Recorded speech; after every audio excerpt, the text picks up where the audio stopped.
हर हर महादेव, जय माता दी। आज नवरात्र का तीसरा दिन है और तीसरे दिवस के दिन भगवती चंद्रघंटा का पूजन होता है।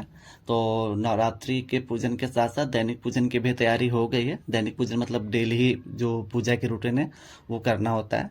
तो मैंने सारी सामग्री तैयार कर लिया है। मार्केट से फूल माला भी मैं ले आया हूँ और फूल भी ले आया हूँ, महादेव और महादेवी के लिए 2 माला। और उसके बाद से फिर मैंने उसको डलिया में सजा दिया है। धूप, तुलसी दल, जो भी सामग्री उपलब्ध हो पाए वो सब मैंने एकत्रित कर लिया है, इकट्ठा कर लिया है। और ये भोग लगाने के लिए है। और ये रोली, चंदन, लौंग, इलायची, पान, सुपारी सब मैंने एक थाल में रख लिया। और ये गंगा जल है। और ये महादेवी के वो भोग लगाने के लिए उनका थाली है और महादेव को भी भोग लगाने के लिए उनका प्लेट है।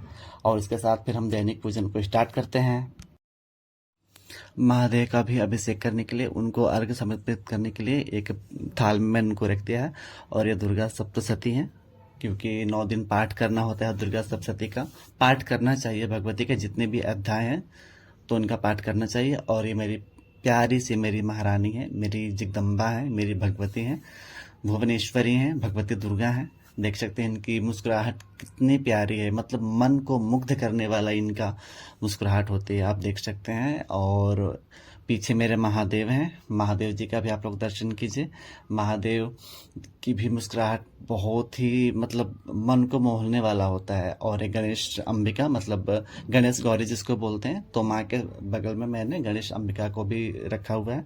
और ये च्यवर हैं जो आरती के पश्चात भगवान को दिखाया जाता है।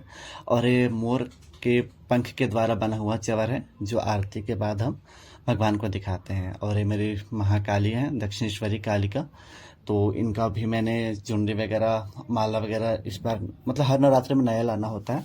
और ये मेरे महादेव हैं, महादेव के ऊपर भी मैं जलाभिषेक दैनिक पूजन में प्रतिदिन किया जाता है। तो आज भी मैं कर रहा हूँ, डेली ही करना होता है और करना चाहिए। तो जलाभिषेक करने के बाद फिर मैंने चंदन से महादेव का श्रृंगार किया, ओम उन पे लिखता हूँ, फिर त्रिपुंड बनाता हूँ। और महादेव के आराध्य श्री राम हैं, तो श्री राम जी के भी चिन्ह उनके मतलब उनके ऊपर अंकित करता हूँ। फिर मैं उनको यथास्थान, जो मेरे नर्मदेश्वर श्री हूँ, यथास्थान फिर मैंने महादेव को रख दिया। फिर मैंने अपने दोनों महादेव का पूजन किया और दीप को प्रज्वलित करके फिर माँ का पूजन करने के बाद ही पाठ होता है। तो मैं पाठ कर ही माँ का पूजन कर लिया हूँ, फिर मैं पाठ कर रहा हूँ, आप लोग देख सकते हैं। पाठ करने के बाद फिर मैं भगवती का मैंने आरती किया, महादेव का भी आरती किया हूँ, जो माँ की आरती होती है। क्योंकि आरती करने से पूजा पूर्ण होता है, संपूर्ण होता है।